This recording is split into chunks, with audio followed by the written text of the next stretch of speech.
우리가 계속해서 헌금에 관해서 살펴보고 있는데요. 지금까지는 헌금을 어떻게 내야 하는가에 대해서 살펴봤다면 오늘 8장 16절 이후의 말씀은 헌금을 관리하고 사용하는 일에 대한 내용입니다. 헌금을 관리하는 것에 관한 내용이기는 하지만 단순히 헌금뿐만이 아니라 이것은 교회에서 섬기고 봉사하는 일의 원리로 사용해야 하는 그러한 말씀입니다. 오늘 본문에서 바울 사도는 3명의 형제들을 고린도 교회에게 소개하면서 내가 그들을 너희 교회에 파송한다, 보낸다라고 하고 있습니다. 세 사람 모두 다 사역자들이고 오늘날로 말하면 목사들이고요. 말씀을 맡은 자들이었고 믿음과 신앙에서뿐만 아니라 사람들에게 인정을 받는 그러한 사람들, 형제들이었습니다. 이 세 사람의 이름이 모두 다 소개되는 것은 아니고요. 우리가 잘 알고 있는 디도 한 사람의 이름만 소개되고 있고요. 나머지는 형제들이다라고 그렇게 소개하고 있습니다. 이 디도는요, 고린도 후서를 쓰기 얼마 전에 고린도 교회에 다녀왔고, 그래서 고린도 교인들이 너무나 잘 알고 있었고요. 나머지 형제들 중에 한 사람은 교회가 보낸 파송을 한 형제이고, 또 한 사람은 바울이 파송하는 형제였습니다. 이 세 사람은 모두 고린도 교회로 파송을 받고 있는데요. 이들을 보내는 이유는 고린도 교회가 헌금을 하기로 했던 그 일들을 마무리할 수 있도록 돕고 또 그 헌금을 가지고 오도록 하기 위해서 보내지고 있습니다. 이름이 밝혀지지 않는 한 형제, 첫 번째 형제인데요. 이 형제는 교회들이 세워서 바울에게 보낸 사람입니다. 단순히 고린도 교회에 가서 그 헌금에 관해서만 일을 하고 마치는 것이 아니라 이 형제는 그 헌금들이 모여서, 모든 이방인 교회의 헌금들이 모여서 다시 예루살렘으로 바울이 가지고 갈 때에 교회가 바울과 함께 동행하도록 그렇게 보낸 형제였습니다. 여러분, 바울 사도가 왜 이렇게 세 사람이나 고린도 교회에게 소개하고 추천하면서 그들을 보내고 있습니까? 교회와 성도들이 헌금을 통해서 하나님의 은혜를 드러내는 것 너무나 중요하죠. 부요하신 예수님께서 가난하게 되심으로 인해서 우리가 부요하게 되었다라는 것을 드러내는 것이 헌금인데요. 이것이 너무나 중요하고 핵심적인 요소인데요. 헌금을 드리는 것으로 끝나는 것이 아니라 모인 헌금을 다루고 헌금을 사용하는 것까지도 신중하게 해야 하기 때문에 이렇게 세 형제를 고린도 교회에 파송하고 있는 겁니다. 헌금을 관리하고 감독하기 위해서 파견을 하고 있는 것이죠. 20절 보십시오. 20절, 21절 보시면 이것을 조심함은 우리가 맡은 이 거액의 연보에 대하여 아무도 우리를 비방하지 못하게 하려 함이니 이는 우리가 주 앞에서뿐 아니라 사람 앞에서도 선한 일에 조심하려 함이라. 성도 여러분, 내가 선한 일을 하기 때문에 자신 있어 하거나 다른 것들은 괜찮다라고 생각하는 것은 옳지 않습니다.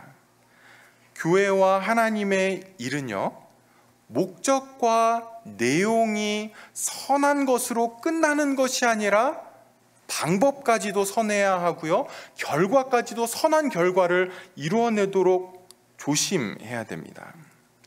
우리는 종종 내가 선한 의도를 가지고 내가 사심이 없이 정말 교회와 하나님을 위해서 선한 양심으로 이 일들을 하면 어떻게 하든지 괜찮다라고 생각하는 경향이 있는데, 우리는 헌금하는 일에서뿐만이 아니라 교회 봉사하는 일이 언제나 비방을 받을 수 있다는 것을 절대로 잊으시면 안 됩니다. 아니 하나님의 일 하다 보면, 교회 일 하다 보면 비난도 받을 수 있고 비방도 받을 수 있지, 나 그런 거 신경 안 써, 나 그냥 계속 할 거야 라고 그렇게 한다든지, 내가 선한 의도를 가지고 이 일을 하겠다라는데 아니 도와주지는 못할 망정 난 계속 내 방식대로 할 거야, 나 지금 사심 없이 교회를 위해서 하는 거야 라고 하면서 남들이 뭐라고 하든지 계속해서 그 방법을 고집하는 것은 성숙한 성도의 모습은 절대로 아닙니다. 교회를 섬기고 성도를 섬기는 것은 선한 마음만 가지고는 안 된다라는 거죠. 그것으로 끝나는 일이 아닙니다. 여러분, 죄와 나쁜 일은 나쁜 조건에서만 발생하는 것은 절대로 아닙니다. 우리 교회는 좋은 교회니까 우리 교회 안에서 죄를 누가 짓겠어? 우리 교회 안에서 나쁜 일이 생기겠어? 라고 생각하는 것은 너무나 아니란 생각이고요, 죄를 잘 모르는 것입니다. 사단은 교회 안에서 나쁜 일이나 죄를 사용해서 뭘 하려고 하냐면 하나님께로 향하는 그 마음들을 좌절시키는 것, 그것이 사단의 목표입니다. 하나님을 향해 걸어가는 그 발걸음들을 붙잡고 더 가지 못하도록, 거기서 그냥 멈춰서도록, 또는 심지어 좌절하도록 죄가 더 힘을 내고 악착스럽게 그 일들을 한다라는 것을 놓치시면 안 됩니다. 믿음도 없고 신앙도 없고 욕심 많은 사람들, 그런 사람들이 모인 그런 교회, 그런 교회는 사단이 사실 건들 필요 없죠. 가만히 놔둬도 알아서 나쁜 길로, 죄로 가게 될 겁니다. 그러나 죄는 믿음과 신앙을 가지고 있는 그런 교회, 하나님을 향해 사랑의 마음을 가지고 어떻게든 서로를 섬기고 하나님을 섬기려고 하는 그러한 교회 안에서 하나님께로 나아가려고 하는 성도들의 그 마음을 붙잡는 그것을 위해서 애를 쓴다라는 거죠. 사람들은 좋은 의도를 가지고 있으면, 좋은 마음으로 내가 이 일들을 하려고 한다면 그런 것들은 신경을 쓰지 않는 경향이 있다라는 것입니다. 근데 죄가 무엇을 노리고 있는지, 안전하고 좋아 보일 때 서로가 신앙의 시험거리에 들지 않도록, 서로가 시험거리가 되지 않도록 우리는 조심하고, 또 우리가 죄에는 연약한 자라는 것을 우리는 알아야 됩니다. 여러분, 바울은 자신이 얼마든지 직접 고린도 교회에 가서 헌금을 독려하고, 직접 헌금을 독려하고 또 은혜로운 설교를 해서 사람들로 하여금 헌금을 낼 수 있도록, 그리고 그것을 모아서 다시 예루살렘으로 얼마든지 갈 수 있었습니다. 근데 그렇게 하지 않죠. 바울은 아예 가지도 않고 세 사람의 형제를 고린도 교회에 보내고 있습니다.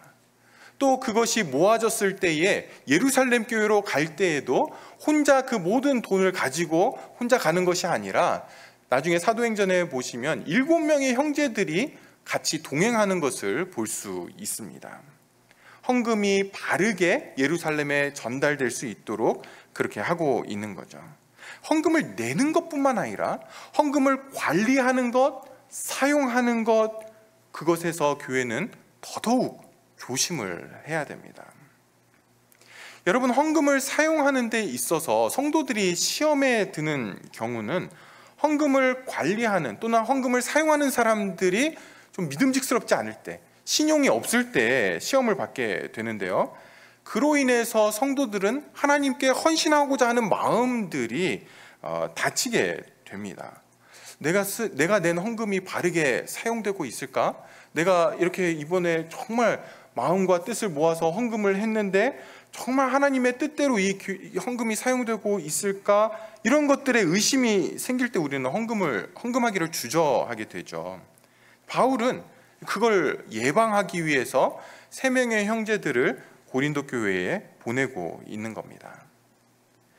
목사 한 사람이 선한 의도를 가지고 교회 재정 전체를 혼자 결정해서 사용하는 것은 지혜롭지도 않을 뿐만 아니라 절대 성경적이지 않습니다.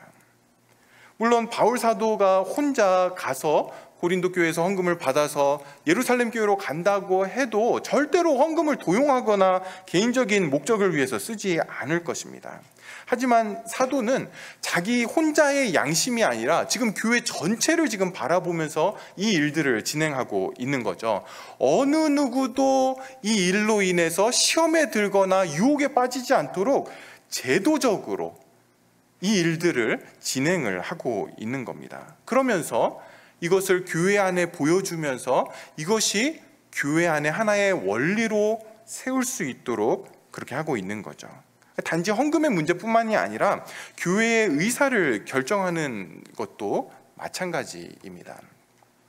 여러분, 예전에 목사님들 가운데에는 교회 안에서 목사 한 사람이 어떤 교회 재정이나 또는 교회의 어떤 뭔가를 결정하는, 의사를 결정하는 것에 너무 많은 권한을 가졌었습니다. 어떤 유교적인 문화가 교회 안에 많이 들어와 있었고요. 또 군사적인 문화도 교회 안에 나타났던 것이죠. 반대로 그렇다고 해서 민주주의가 항상 옳으냐, 그것은 또 아닙니다. 민주주의는 언제나 다수의 의견을 우리가 채택을 하게 되는데요. 여러분들이 잘 생각해 보시면 모두가 다 합의한 의견은, 다수의 의견은 많은 경우에 질이, 퀄리티가 낮아지는 때가 많습니다. 모두를 만족시키려면 퀄리티를 낮출 수밖에 없는 거죠. 뿐만 아니라 성경 안에서 볼 때에 다수가 옳았던 적은 거의 없습니다. 언제나 소수의 사람들이 신앙을 지켰고 믿음을 지켰고 말씀을 따라서 그 땅의 선지자로서 역할들을 해왔죠. 구루터기와 같은 사람들을 통해서 교회의 역사가 계속해서 믿음과 신앙을 지켜오고 있습니다. 성도 여러분, 헌금을 비롯해서 교회에 봉사하는 데 있어서 박영선 목사님은 두 가지 중요한 요소를 이야기를 합니다. 하나는 공정성이고 또 하나는 투명성입니다. 공정해야 하고 투명하게 교회 일들을 해야 된다라고 그렇게 이야기를 하는데요.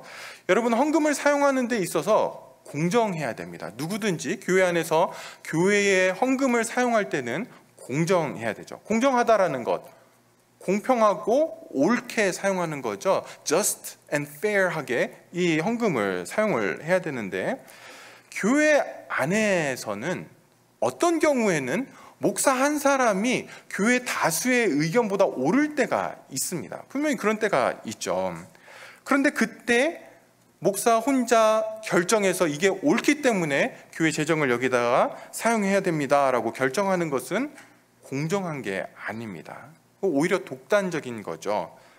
옳은 것이 항상 공정한 것은 아닙니다. 옳다는 것으로 그렇게 공정하다라고 같은 걸로 볼 수는 없죠. 오히려 그럴 때는 목사는 또는 교회 리더십들은 기다려야 됩니다. 연약하고 어린 성도들을 기다려주고 그리고 교회가 함께 갈 수 있도록 해야 되는 거죠. 그들에게 설명하고 이것이 왜 필요한지, 이것이 성경적으로 어느 위치에 있는지 이해시키고 설득해서 함께 가지 않으면 교회는 건강하게 자라지 않습니다. 우리는 건강한 교회를 세우고 싶은 거지 어떤 옳은 일을 하고 싶은 교회는 아니죠. 옳은 일을 하되 건강한 교회가 옳은 일들을 하는 것이 중요한 겁니다. 여러분, 시키는 일만 해서는 절대로 교회는 자라지 않습니다. 교회는 자신이 살펴보고 이것이 옳은가 말씀도 살펴보고 고민하고 이게 정말 교회를 위한 건가? 그러면서 동기부여가 될 때에 한 단계 성장하게 되는 것이지, 목사님이 하라고 했으니까 아무 소리 말고 그냥 해, 순종해. 여러분, 이거는 목사 편하자고 하는 이야기지 절대로 건강한 교회를 세우는 모습은 아닙니다. 교회 안에서 공정하다라는 것, 그것은요 함께 가는 싸움입니다. 함께 가는 이 일에 싸움을 하는 거죠. 절대로 옳기 때문에 목사 한 사람이 교회를 끌고 가는 것이 아니라 기다려주고 연약한 형제들이 함께 이 일에 대해서 성경적으로 확인하고 마음을 같이 하고 이게 정말 하나님 나라를 위해서 필요하구나라고 해서 교회가 함께 갈 수 있도록 그렇게 기다려주는 것, 그게 공정한 겁니다. 교회 안에서 공정하다라는 거죠. 여러분, 재직회나 재정위원회, 어떤 이런 모임들, 교회 안에 공식적인 기관들이 있죠. 이런 기관들은 궁극적으로는 함께 가자라고 해서 세워놓은 기관들입니다. 물론 이런 기관들은 1차적으로 해야 될 일들은 교회 재정에 대해서 소수의 사람들이 교회 재정을 마음대로 할 수 있어서 유혹받지 않도록 감시하는 역할을 분명히 하는 거죠. 그래서 재직 여러분들, 집사님들, 또 권사님들, 직분을 맡으신 분들은 재직회에 꼭 들어오십시오. 너무너무나 중요합니다. 들어오셔서 뭐 이렇게 참견해라 또는 따지라 이러는 것이 아니라 여러분들이 오셔서 자리를 지키시고 우리가 지켜보고 있다, 눈을 사랑의 마음으로 부릅뜨고 우리가 지켜보고 있노라 이렇게 보여주셔야 됩니다. 그래야 교회 재정을 사용하는 사람들이 유혹에 들지 않게 됩니다. 시험에 들지 않게 되는 거죠. 교회 안에 이거 아무도 모르는 돈이 교회 안에 있네, 이러한 일들이 생기지 않도록 재직회나 또 교회 안에 여러 기관들이 언제나 이 일들을 같이 시험에 들지 않도록 지켜주는 그 일들을 해야 됩니다. 그러나 재직회의 더 큰 의미는요, 함께 가자는 겁니다. 함께. 교회를 소수의 사람들이, 몇몇의 사람들이 끌고 가고 나는 그냥 가는 거에 그냥 알아서 뒤따라가는, 그렇게 하지 않고 함께 가자는 거죠. 그래야 교회는 건강하게 자라게 되는 겁니다. 여러분, 교회의 일들을 몇 사람이 결정하고 몇 사람이 진행을 하게 되면요, 나머지 성도들은 신앙이 성장하지를 못하게 됩니다. 교회를 바라보는 눈에 있어서든 또는 성경적으로 교회를 섬기는 것에 있어서든 자라지 못하게 되는 거죠. 함께 이 일이 얼마나 중요한지, 함께 기도하면서 함께 이 일들을 위해서 마음을 모으고 수고를 할 때에 교회는 같이 이렇게 자라게 되는 겁니다. 저는 여러분들을 다 이렇게 뒤에 끌고 천국 갈 마음이 전혀 없습니다. 저는 여러분들이 제 옆에 같이 서서 여러분들과 함께 주님 앞에 서는 것이 저의 목표지, 제가 여러분들 끌고 천국에 갈 수도 없을 뿐만 아니라 그렇게 하는 게 옳지도 않습니다. 여러분, 물론 교회 안에는 시급하게 처리해야 될 문제들이 분명히 있죠. 때로는 모두가 다 납득하지 못하고 이해하지 못한데 빨리 처리해야 될 문제들이 있습니다. 비상 상황들이죠. 그런 것들을 위해서는 여러분들이 뽑아서 선출하신 당회가 그 일들을 하게 됩니다. 모두가 다 참여해서 결정할 수 있는 시간적인 여유가 없을 때, 또는 그런 여건이 안 될 때에 여러분들이 미리 인정해 주신 당회를 통해서 비상 상황에서 그 일들을 처리하게 됩니다. 그러나 정상적일 때는 교회가 함께 그 일들을 처리하고 함께 마음을 모으고 수고를 해야 됩니다. 여러분, 또 하나 중요한 것은 공정성과 함께 투명성인데요. 선한 일을 하는 내가 얼마나 사심없이 이 일들을 하고 있는지를 증명하는 것이 투명성이 아니고요. 투명성은 교회 안에서 누구든지 나를 붙들고 물어보고 이야기할 수 있도록 나를 열어놓는 것입니다. 교회 일들을 하면서 누군가 나에게 왜 이렇게 일들을 하고 있는가, 또는 어떤 일들을 무엇을 위해서 왜 하는가라고 할 때에 그것들을 잘 설명해야 된다라는 겁니다. 목사로부터 저부터 시작을 해서 당회와 또 직분을 맡은 여러분들, 또 교회 일들을 감당하시는 모든 분들이 누구라도 여러분들에게 왜 교회 일들을 지금 이렇게 하고 있죠? 라고 할 때에 아니, 도와주지는 못할 망정 왜 딴지를 걸어라고 하지 않고 온유한 마음으로 잘 설명할 수 있는 것, 그게 투명성입니다. 사랑하는 성도 여러분, 이 모든 것은 하나님 앞에서뿐만 아니라 사람 앞에서도 이 선한 일들이 회방을 받지 않도록, 비난과 비방을 받지 않도록 하기 위해서 이렇게 하는 것입니다. 여러분, 선한 일에, 교회의 사역 가운데에 잡음들이 생기고 서로 의심이 생기고 어려움들이 생길 때에 가장 먼저 다치는 사람들은 연약한 형제들입니다. 가장 어려운 형제들이 가장 먼저 좌절하게 되고 신앙으로 좀 잘하려고 하는데 교회의 어려움들을 볼 때에 가장 먼저 시험에 들게 되는 거죠. 우리는 그것을 어찌하든지 제도적으로 또 여러 가지 모양을 통해서 그것들을 최소화시켜야 되는 거죠. 교회가 함께 자라기 위해서 연약한 형제들까지도 같이 끌고 우리는 하나님 앞에 서야 되는데, 그 일들을 위해서 그렇게 하려고 보니까 교회는 공정하게 일들을, 투명하게 일들을 진행을 시켜야 하고 또 섬겨야 되는 겁니다. 부탁드립니다. 여러분들이 교회 일들을 맡아서 수고하실 때에 연약한 형제들까지 꼭 보셔야 됩니다. 그래야만 교회가 건강하게 세워지고 주님이 원하시는 성숙한 모습들을 우리가 세워갈 수 있는 겁니다. 9장 1절부터 5절까지는 바울 사도가 고린도 교회에게 멈췄던 헌금을 끝마치기를 독려하면서 어떻게 헌금할 것인지를 설명을 하고 있습니다. 여러분 9장 1절부터 한번 보십시오. 성도를 섬기는 일에 대하여는 내가 너희에게 쓸 필요가 없나니 이는 내가 너희의 원함을 알미라. 내가 너희를 위하여 마게도냐인들에게 아가야에서는 1년 전부터 준비하였다는 것을 자랑하였는데 과연 너희의 열심이 폭 많은 사람을 분발하게 하였느니라. 그런데 이 형제들을 보낸 것은 이 일에 너희를 위한 우리의 자랑이 헛되지 않고 내가 말한 것 같이 준비하게 하려 함이라. 바울은 1년 전에 고린도 교회에게 예루살렘 교회 형제들이 어려움에 있으니까 그들을 위해서 헌금하자라고 그렇게 권면을 했습니다. 그 제안을 듣고 고린도 교회가 처음에는 열심을 냈습니다.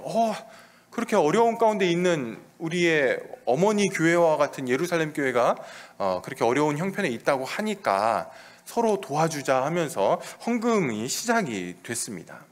그런데 우리가 전에 나눴던 것처럼 중간에 오면서 바울의 사도성에 의심을 고린도 교회가 갖기 시작을 했고요. 거짓 선지자들이 들어오면서 바울의 복음이 옳지 않고 거짓 복음이 교회 안에서 퍼지게 되었습니다. 그러면서 구제헌금이 흐지부지 멈춰버리게 된 것이죠. 사실 바울은 처음에 고린도 교회가 그 예루살렘 교회를 향한 그런 열심과 또 간절함, 또 헌금하는 모습들을 보면서 굉장히 감동을 받았습니다. 그래서 그 이야기들을 마게도냐 교회들에게 고린도 교회는 1년 전부터 헌금을 이렇게 하고 있다라고 그렇게 이야기를 했습니다. 그러자 마게도냐 교회들도 그러면 우리 형편은 어렵지만 우리 이 일에 절대 빼지 말아주세요. 우리도 헌금하게 해주세요라고 해서 헌금이 거치게 되었습니다. 그런데 지금 고린도 교회 성도들이 헌금하는 것에 대해서 또 예루살렘 교회에 대한 어떤 간절함과 열정들이 거의 없다시피 된 것이죠. 그래서 바울 사도는 8장 초반부에 있듯이 다시 마게도냐 교회들의 이야기들을 들려주고 있고 또 특별히 모든 사람들이 신뢰하고 인정하는 새 형제를 보내서 이 헌금하는 일을 마무리하고 헌금을 가지고 오도록 그렇게 독려를 하고 있습니다. 바울은 5절에서 헌금하는 구체적인 방법을 제시를 하고 있는데요. 여러분 고린도후서 5장 고린도후서 9장 5절 같이 읽겠습니다. 그러므로 내가 이 형제들로 먼저 너희에게 가서 너희가 전에 약속한 연보를 미리 준비하게 하도록 권면하는 것이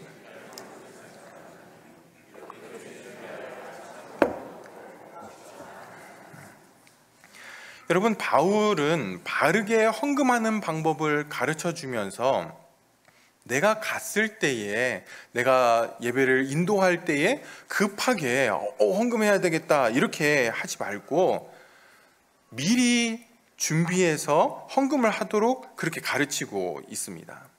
바울은 고린도전서 16장에서 이미 한번 헌금을 어떻게 해야 되는지를 가르친 적이 있습니다. 그것을 이미 알고 있는 고린도 교회에게 오늘 5절에서 그 방식 그대로 내가 전에 가르쳐줬던 그 방식으로 헌금을 하라라고 이야기를 하는 겁니다. 고린도전서 16장 1절 2절에 헌금에 대해서 이렇게 바울 사도가 가르쳐 줍니다. 성도를 위하는 연보에 관하여는 내가 갈라디아 교회들에게 명한 것 같이, 그러니까 이 방식은 그냥 고린도 교회만을 위한 것이 아니라 모든 교회들이 이렇게 헌금해야 된다라고 해서 바울이 가르치고 다니는 헌금하는 방법이었습니다. 매주 첫날에 너희 각 사람이 수입에 따라 모아두어서 내가 갈 때에 연보를 하지 않게 하라. 여러분 예전 부흥회는 헌금하는 시간이 있었죠. 그래서 강사 목사님이 올라오면 이렇게 헌금 봉투 또 위에 기도 제목들이 기록된 것들을 이렇게 읽으시면서 또 부흥회 때 헌금했던 기억이 있습니다. 부흥사 목사님이 은혜를 많이 끼치면 봉투가 갈수록 두꺼워지고 또 그런 분들이 이제 능력 있는 그런 목사님이라고 불렸던 기억이 있는데요. 여러분, 그런 모습들이 오늘 본문에 의하면 성경적이지는 않습니다. 오히려 바울은 매주 첫날에, 주일입니다, 주일에 예배로 너희들이 모일 때에 각 사람이 수입에 따라서 각자 정해서 그렇게 헌금을 하라고 말씀을 하고 있습니다. 우리가 금요일부터 말씀 사경회를 앞두고 있는데요, 이번 말씀 사경회 기간에는 헌금하는 시간이 있을까요? 없을까요? 없습니다. 여러분들이 그냥 원래 하시던 대로 헌금을 하시면 되는데, 은혜를 크게 받아서 크게 한번 헌금하는 것보다는 매주일 액수를 정해서 헌금하는 것이 훨씬 실력 있는 성도입니다. 다시 말해서 성경은 우리가 은혜 한번 받고 욱 해서 헌신, 헌금 이렇게 하는 것을 원하지 않는다라는 거예요. 은혜 받았을 때는 뭐라도 다 내어줄 것처럼 그렇게 눈물을 흘리며 이렇게 하다가 시간이 좀 지나고 은혜가 식으면 주일 성수하기도 힘들어하는 그러한 성도가 되는 것은 정말 실력이 없는 거죠. 진짜 실력은 뭡니까? 비가 오나 눈이 오나 이 자리를 지키는 겁니다. 이 자리에 나와 있는 것, 그것이 진짜 실력이라는 거죠. 여러분, 예전에 연애하실 때 혹시 기억 못 하시겠지만 여러분 얼마나 설레고 또 보고 싶고 같이 있으면 시간 가는 줄 모르고 여러분 그렇게 데이트를 했었을 겁니다. 근데 결혼하고 애도 놓고 저처럼 결혼 20주년에 또 애 놓고 이렇게 하다 보면 예전 그런 연애 감정이 이제 다 없죠.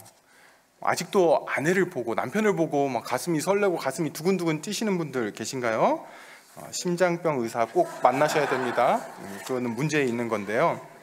여러분, 성숙한 부부는 어떤 부부입니까? 감정에 따라서 아내를 대하고 남편을 대하는 것이 달라지는 것이 아니라 그런 연애 감정이 있을 때도 있고 살아가다 보면 또 그러지 않을 때라도 서로를 배려하고 친절하게 대하고 참아주고 옆에 같이 있어주는 것, 여러분 그게 정말 성숙한 부부의 모습이죠.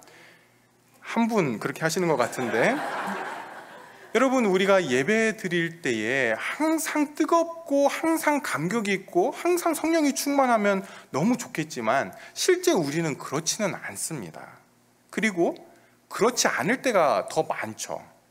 그런데 그럴 때에 감격도 없고 감동이 없는 그때에도 우리가 생각하고 냉철하게 판단해서 하나님 앞에 나아가는 것, 그게 진짜 실력이라는 겁니다.